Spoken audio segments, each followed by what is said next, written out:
দেশের 3 গভর্নর বিদ্রোহ ঘোষণা করছে। বিদ্রোহ ঘোষণা করে এরপরে খুব মনোযোগ দিয়ে শুনেন, অল্প কথার মধ্যে আমি মূল কথাটা আপনাদেরকে বলবো। বিদ্রোহ ঘোষণা করার পর বাদশাহ জাহাঙ্গীর তার সৈন্য সামন্ত নিয়ে নামছে, 3 গভর্নর তাদের সৈন্য নিয়ে নামছে, যুদ্ধ হয়েছে। যুদ্ধে জাহাঙ্গীর পরাস্ত হয়েছে। পরাস্ত হওয়ার পরে জাহাঙ্গীরকে গ্রেপ্তার করছে। গ্রেপ্তার করে এরপরে মুজাদ্দেদে আল ফেসানির কাছে জেলখানায় চিঠি পাঠাইছে, হযরত আমরা ওরে গ্রেপ্তার করছি। মুজাদ্দেদে আল ফেসানি ফরমান পাঠাইছেন, চিঠি লেখা, জাহাঙ্গীরকে মুক্ত করে দাও।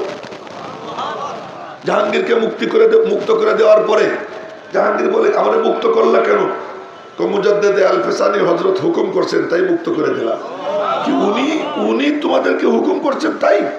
আমারে নিয়ে চলো। নিয়ে গেছে। নিয়ে যাওয়ার পরে যখন মুজাদ্দেদে আল ফেসানির পা ধরতে গেছে, তখন মুজাদ্দেদে আল ফেসানি বলছেন কি, মাথা সোজা করো, তোমার সাথে তো আমার দ্বন্দ্ব এই একটাই, এই মাথা কেবল মালিকের সামনেই ঝুঁকবে, আর কারো সামনে ঝুঁকবে না। আমি আপনাদেরকে দেখাইলাম এই জিনিসটা। এইভাবে উলামায়ে কেরামের মেহনতের বরকতে এই বাদশারা মুসলমান হওয়া শুরু হয়, তাদের মধ্যে দ্বীন আসে, আলেমদেরকে মাইনে চলতে অভ্যস্ত হয়।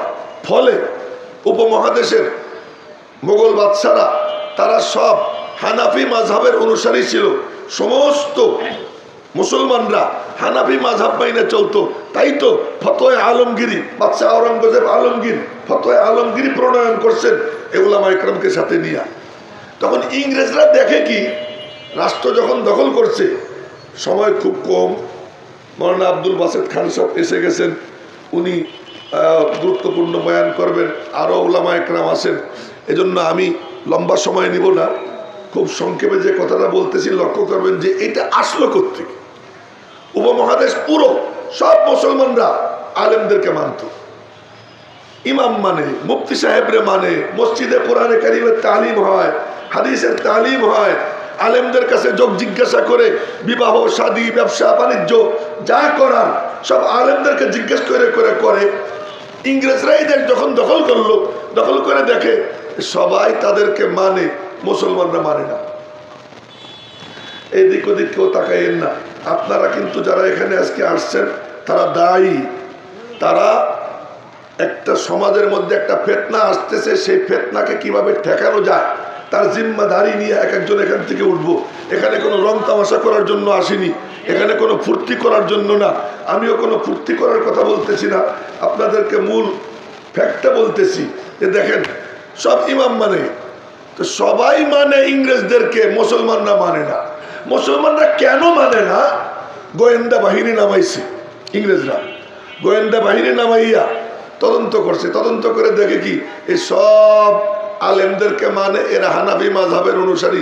সুতরাং যদি মুসলমানদেরকে গোলাম বানাইতে হয় তার একমাত্র উপায়, মাযহাব মানা যাবে না, এর জন্য একটা দল দাঁড় করাইতে হবে।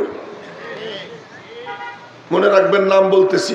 তখন এক মৌলবী, তার নাম শামসুদ্দিন গাজিয়াবাদী, তার নাম শামসুদ্দিন গাজিয়াবাদী। এই শামসুদ্দিন গাজিয়াবাদীকে ইংরেজরা টাকার বস্তা দিয়া তারে শিখায়, তুমি এই কথা বলো যে মাযহাব মানা যাবে না, কোরআন হাদিস মানবো, কোরআন হাদিস মানবো, মাযহাব মানা যাবে না। যখন এই কথা বলছে তখন তারে দমন করার জন্য আলেমদের তৎপর হইতে হয়েছে। ইংরেজরা মুস্কি মুস্কি হাসে, এবার তোরা গুতেগুতি কর, এবার তোরা গুতেগুতি কর। এই মৌলবী দাঁড়াইল। এখন যখন এরা পরস্পরে গুতেগুতি করে, তাদেরকে দমন করার জন্য আমাদের দরকার হলো কাদিয়ানি দমন করা, আমাদের দরকার হলো খ্রিস্টানদেরকে দমন করা, ইহুদিদেরকে দমন করা। ইসলামের দুশ্মন যারা, কোরআনে কারিমে আল্লাহ তাআলা ইহুদি খ্রিস্টানকে মুসলমানদের সাংবিধানিকভাবে যে ওরা জন্মগতভাবে মুসলমানদের দুশ্মন, ওদের বিরুদ্ধে তোমরা লাগবা। খ্রিস্টানরা কয় যে আমাদের বিরুদ্ধে লাগবি, তোদেরকে লাগাই দিই। ইংরেজিতে একটা কথা আছে, ডিভাইডেড রোল অফ প্রোগ্রাম, যে পরস্পরে লাগাই দাও আর তোমরা তোমাদের কাম চালাও। এই তখন শামসুদ্দিন গাজিয়াবাদীকে দাঁড় করাইয়া এই লা মাযহাব এই যে গায়ের মুকাল্লেদ একেবারে একটা বাটপারি মিথ্যুক, এক মানে না। ওরা যে বলে এই হাদিস সহি, সহি বলে কার কাছ থেকে শুই না? ওরা কি নবীজির কাছে শুনছে? বলেন আপনারা। ওরা যে বলে যে লা সালাতা ইল্লা বিফাতিহাতিল কিতাব হাদিসটা সহি, এ সহি বলতে কি ওরা নবীজির কাছে শুনছে, আবু হুরায়রার কাছে শুনছে। এই সহিটা বলছে কে? কেউ না কেউ তো বলছে। ওরা মানে অনেক মানে, শুধু কি আবু হানিফারে মানা যাবে না, শাফিঈরে মানা যাবে না, ইমাম মালিককে মানা যাবে না, ইমাম আহমদ ইবনে হাম্বলকে মানা যাবে না। আমরা তো ইমাম শাফিঈ, ইমাম আহমদ, ইমাম আবু হানিফাকে মানি না, মানি উনরা আমাদেরকে কোরআন হাদিসের সঠিক রাস্তা আমরা নিজেরা পারি না, উনরা আমাদেরকে ওই রাস্তায় উঠিয়ে দিয়েছে, উনাদের মাধ্যমে আমরা কোরআন হাদিস মানি। যাই হোক, কথা লম্বা হয়ে যাবে। যেটা বলতেছিলাম, এবার শামসুদ্দিন গাজীবাদী যখন এই স্লোগান তুললো, ইংরেজরা মুস্কি মুস্কি হাসে, কয় না রে, কাম এখনো কমপ্লিট হয় নাই, আরো কিছু লাগবে, আরো কিছু লাগবে, এই একজন দিয়ে হবে না। এই শামসুদ্দিন গাজীবাদীকে দাঁড় করাইলো প্রথম, এরপর এরা দাঁড় করাইলো যে আরে এই মুসলমানদের পরস্পরে গুতাগুতি আরো লাগাইতে হবে। সেই গুতাগুতি লাগানোর জন্য কি কয়ে, মুসলমানরা বেয়াদব, হানাফি মাযহাবের আলেমরা বেয়াদব। কেন? পীরের কাছে গিয়ে মাথা নত করে না, হাত জোড় করে না, মাজারে কপাল ঠেকে না, মাজারের সামনে গিয়ে হাত জোড় করে না, সুতরাং এদের বিরুদ্ধে দাঁড় করাও। তখন দাঁড়াই গেলেন ওই যে কি নাম বলবো, বেরলভী। এই যে বেরলভী আছে, এই বেরলভীদেরকে দাঁড় করাইল যে দাঁড়াও, তোমরা বলো। এত কিতাব লেখছে হানাফি মাযহাবের বিরুদ্ধে, একটা শব্দ লেখে নেই ইংরেজদের বিরুদ্ধে। এই আর এক দল দালাল দাঁড় করাইল। মজার ব্যাপার, এখন যখন দাঁড় করাইছে হানাফি মাযহাবের আলেমরা বেয়াদব, এখন এদের মোকাবেলায় আলেম ওলামারা ফতোয়া দেওয়া শুরু করছে। তখন দাঁড় করাইছে মির্জা গোলাম মোহাম্মদ কাদিয়ানীকে, তুই দাঁড়া, তুই বল যে এই মুসলমানদের পরস্পরে গুতাগুতি লেগে গেছে, আর মুহাম্মাদের দিন আর এখন চলবে না, আমাকেই আল্লাহ নবী বানিয়ে পাঠাইছে। এই 3 নম্বরে এই গোলাম মোহাম্মদ কাদিয়ানীকে দাঁড় করাইছে। তার আগে ক্ষেত্র প্রস্তুত করাইছে এই লামাযহাবীদেরকে দিয়া। এই কাদিয়ানী, এই লামাযহাবী আর এই বেদাতি, এই তিনটা একই সূত্রে গাথা। এদের জন্মদাতা, এদের স্রষ্টা ওই খ্রিস্টান। ওদের টাকার কোনো অভাব হয় না। আজ দেখেন কাদিয়ানীদেরকে প্রোটেকশন দেওয়ার জন্য সমস্ত কুত্তের দল, যত প্রফেসর আছে, যত বুদ্ধিজীবী আছে, যত দূতাবাস আছে, যত ইহুদি খ্রিস্টানদের এজেন্ট আছে, সব এই কুত্তাদের পাশে গিয়ে দাঁড়ায় গেছে। আশ্চর্য কারবার যে বিএনপির সাথে উলামা একরামের সমর্থন থাকে সবসময়, সেই বিএনপির ভাইস চেয়ারম্যান হাফিজউদ্দিন, এই হাফিজউদ্দিন বিএনপির ভাইস চেয়ারম্যান, সে নিজে এক দল নিয়ে গেছে পঞ্চগড়ে কাদিয়ানীদেরকে সমবেদনা জানাইতে। এবার বলেন, আমরা শুধুমাত্র উপরের বিসমিল্লাহ দেখি আর উপরের হুজুরদের সাথে এমন এমন ভাব দেখি। শুই না রাখেন, মনে রাখেন। তো বলতেছিলাম, এই 3 দল এর স্রষ্টা এই ইংরেজ। যে কি, যে মুসলমানদের পরস্পরে লাগাই দাও, তাহলে আমাদের হুকুমত চালাইতে সুবিধা হবে। এই 3 দল সৃষ্টি করছে। কিন্তু আর একটা বলতেছি সামনে, খুব কঠিন কথা। এই 3 দল এগুলোর মাথার ঘিলু কম, বুদ্ধি কম, পদে পদে ধরা খায়, যেখানে সেখানে গুতে খায়, যে কেউ ধরলে পড়ে কাইতে হয়ে পড়ে। তখন ইংরেজরা আর এক দল নামাইছে, বিচক্ষণ বুদ্ধিমান। এই জামাতটা হলো মওদুদি জামাত।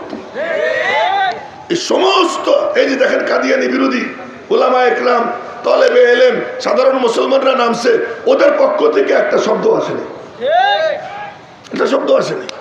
এই 4টা সৃষ্টির এর স্রষ্টা হলো ইংরেজরা। আমার বলার মাকসাদ যে আজকে আমরা মসজিদে এসে একজন বলবে কি আমিন, তার মানে আমি আলাদা কিছু দেখে নাও। আরে বেটা, আমিন তো আমরাও কইতেছি। তোর চিৎকার দিয়ে আমিন বলার দরকার নাকি? তোর বাপ আস্তে আমিন বলছে, সে কি বেঈমান হয়ে মরছে? তোর দাদা আস্তে আমিন বলছে, সে কি বেঈমান হয়ে মরছে? হাফেজ জিহুদুর রহমতুল্লাহ আলাইহি আস্তে আমিন বলছেন, উনি কোরআন হাদিস পড়েন নাই। তুই দেড় ব্যাটারি বগলে একখান বাংলা বই নিয়া তুই বলতেছিস আমি হাদিসওয়ালা। এই সমস্ত বেয়াদব এরা টাকনুর নিচে প্যান্ট, এদিকে মাথায় টুপি নেই, এদিকে এখানে কনুই খোলা, হাফ এই হাফ হাতা শার্ট, এইটা পইরা মসজিদে আইসা ঠ্যাংসা গাইয়া দাঁড়াইয়া জোরে একটা আমিন কইয়া সবার দৃষ্টি আকর্ষণ করে যে দেখ আমি আলাদা কিছু। এদের কোনো মাযহাব মানা না মানার ব্যাপার না, এদের মূল কাজ হলো ফিতনা সৃষ্টি করা। এই ফিতনাবাজ এরা কোনো হাদিস মানে মিথ্যা কথা, ইমাম মানে ইমামও মানে না, হাদিসও মানে না, কিচ্ছু মানে না। এরা ইংরেজদের টাকা খাইয়া ওদের পৃষ্ঠপোষকতায় এই সমাজটা যে উলামা একরামের নেতৃত্বে মুসলমানরা দ্বীনের উপরে সহি রাস্তার উপরে চলবে, এই সহি রাস্তা থেকে তাদেরকে সরানোর জন্য ইংরেজদের একটা চক্রান্ত ষড়যন্ত্র। সুতরাং এই ষড়যন্ত্রটা আমাদের বুঝতে হবে যে আমরা পরস্পরে গুতাগুতি করি আর ইংরেজরা তাদের কাজ করুক, খ্রিস্টানরা তাদের কাজ করুক, মিশনারিরা তাদের কাজ করুক।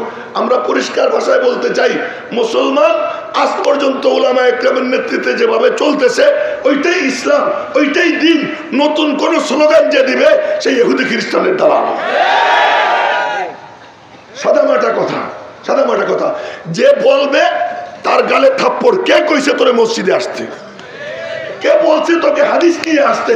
হাদিস শোনার জন্য আমাদের মুফতি আব্দুল গফফার আছে, মাসলা জানার জন্য আমাদের মওলানা হেলালুদ্দিন আছে, আমাদের কোনো কিছু শেখার জন্য আলেম ওলামার খনি আল্লাহ দিয়ে দিছে ফরিদপুরে। শামসুল্লাহ ফরিদপুরি সদস্য হুজুর রহমতুল্লাহ আলের নেতৃত্বে আল্লাহর পাকের ফজল করম আল্লাহ তাআলা আমাদের অঞ্চল সমৃদ্ধ করে দিয়েছেন। সুতরাং তোমার চটি বই নিয়া ওই ইসের ঘুমটা দিও মৌলবী কি কইছে আর তার কথা প্রচার করার জন্য তোমারে মসজিদে পাঠাইছে, তুমি কার এজেন্ট হয়ে আসছো?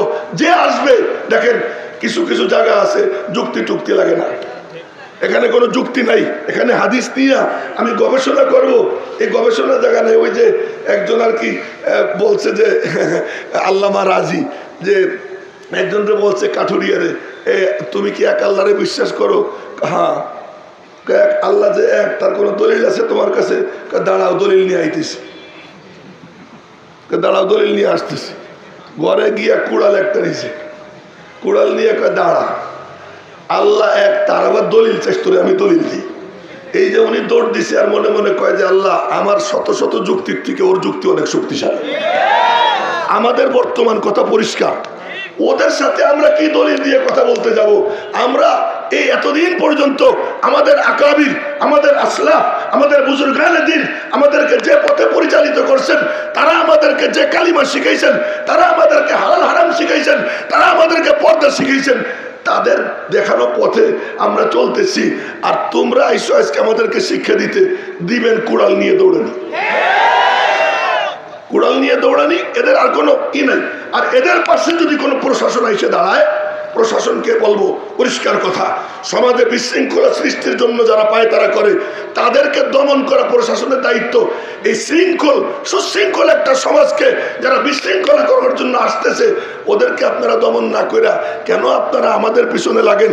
ওদেরকে কেন প্রোটেকশন দেন? যদি ওদেরকে প্রোটেকশন দেয় প্রশাসন, বোঝা যাবে যে ওই প্রশাসন এরাও ইংরেজের দালাল।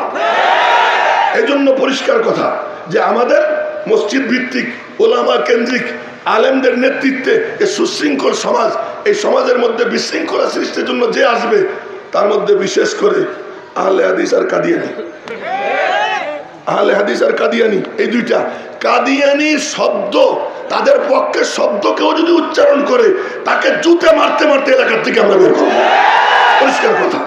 আহলে হাদিস এদের পক্ষে যদি কেউ কোনো কথা বলে তারে সতর্ক করবো, সাবধান, তুমি আর বলবা না। যদি বলো তাহলে তোমার জন্য আমরা মুগুর ছাড়া অন্য কোনো দলিল দিব না। আমি আছি ইনশাআল্লাহ। আল্লাহ পাক সকলকে তৌফিক দান করুন। আমি আর কথা লম্বা করব না। ওমা আলাইনা ইল্লাল বালাগ। আসসালামু আলাইকুম ওয়া রাহমাতুল্লাহি ওয়া বারাকাতুহু।